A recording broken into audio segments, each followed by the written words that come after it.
അധ്യായം 56 ടേബിൾ കാമിനി. പ്രിയ സുഹൃത്തുക്കളെ, നമ്മുടെ നാട്ടിൽ സാധാരണയായി കണ്ടുവരുന്ന അതിമനോഹരമായൊരു സസ്യമാണ് ടേബിൾ കാമിനി, അല്ലെങ്കിൽ മരമുല്ല, അല്ലെങ്കിൽ കാമിനിമുല്ല. ഇതിന്റെ സുഗന്ധമുള്ള പൂക്കളും തിളക്കമുള്ള ഇലകളും ആരെയും ആകർഷിക്കും. ഇനി ഇതിന്റെ പരിപാലനത്തെക്കുറിച്ച് നമുക്ക് നോക്കാം. ടേബിൾ കാമിനി പരിപാലിക്കാൻ വളരെ എളുപ്പമാണ്. ഇതിന്റെ പ്രൊപ്പഗേഷൻ വളരെ എളുപ്പമാണ്. മൂപ്പെത്തിയ തണ്ടുകൾ മുറിച്ച് നനവുള്ള മണ്ണിൽ നട്ടാൽ ഏതാനും ആഴ്ചകൾക്കുള്ളിൽ അവ വേരുപിടിക്കും. ഇനി വളപ്രയോഗത്തിന്റെ കാര്യം. മാസത്തിൽ ഒരിക്കൽ ചാണകപ്പൊടി, കമ്പോസ്റ്റ് തുടങ്ങിയവ ജൈവവളങ്ങളായി നൽകുന്നത് നല്ലതാണ്. പൂക്കൾ ധാരാളമായി ഉണ്ടാകാൻ രാസവളങ്ങളും ഉപയോഗിക്കാം. ടേബിൾ കാമിനിക്ക് നന്നായി നീർവാർച്ചയുള്ള മണ്ണാണ് ഏറ്റവും ഉത്തമം. മണൽ, ചാണകപ്പൊടി, കമ്പോസ്റ്റ് എന്നിവയുടെ മിശ്രിതമാണെങ്കിൽ ചെടി നന്നായി വളരും. ചട്ടിയിൽ വളർത്തുമ്പോൾ ചില കാര്യങ്ങൾ ശ്രദ്ധിക്കണം.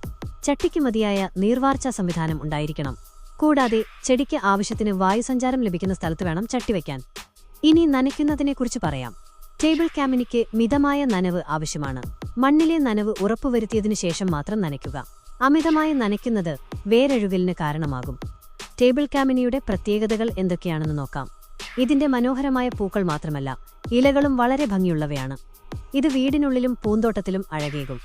മാത്രമല്ല, ഇതിന്റെ സുഗന്ധം മനസ്സിന് ശാന്തതയും നൽകും. കൂടാതെ ടേബിൾ കാമിനിക്ക് ഔഷധഗുണങ്ങളുമുണ്ട്. പരമ്പരാഗത വൈദ്യത്തിൽ ഇതിന്റെ ഇലകളും തൊലിയും വിവിധ രോഗങ്ങൾക്കും ചികിത്സിക്കാൻ ഉപയോഗിക്കാറുണ്ട്. ഉദാഹരണത്തിന് വയറിളക്കം, വയറുവേദന, തലവേദന എന്നിവയ്ക്ക് ഇത് ആശ്വാസം നൽകും.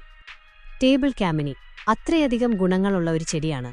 നിങ്ങളുടെ പൂന്തോട്ടത്തിൽ ടേബിൾ കാമിനി ഉണ്ടെങ്കിൽ അതിമനോഹരമായ പൂക്കൾ, ആസ്വാദ്യകരമായ സുഗന്ധം, പിന്നെ ആയുർവേദത്തിൽ ഉപയോഗിക്കുന്ന തരത്തിലുള്ള ഔഷധഗുണങ്ങൾ തുടങ്ങി നിരവധി പ്രയോജനങ്ങൾ നിങ്ങൾക്ക് ലഭിക്കും.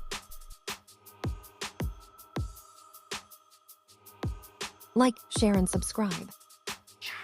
Thank you.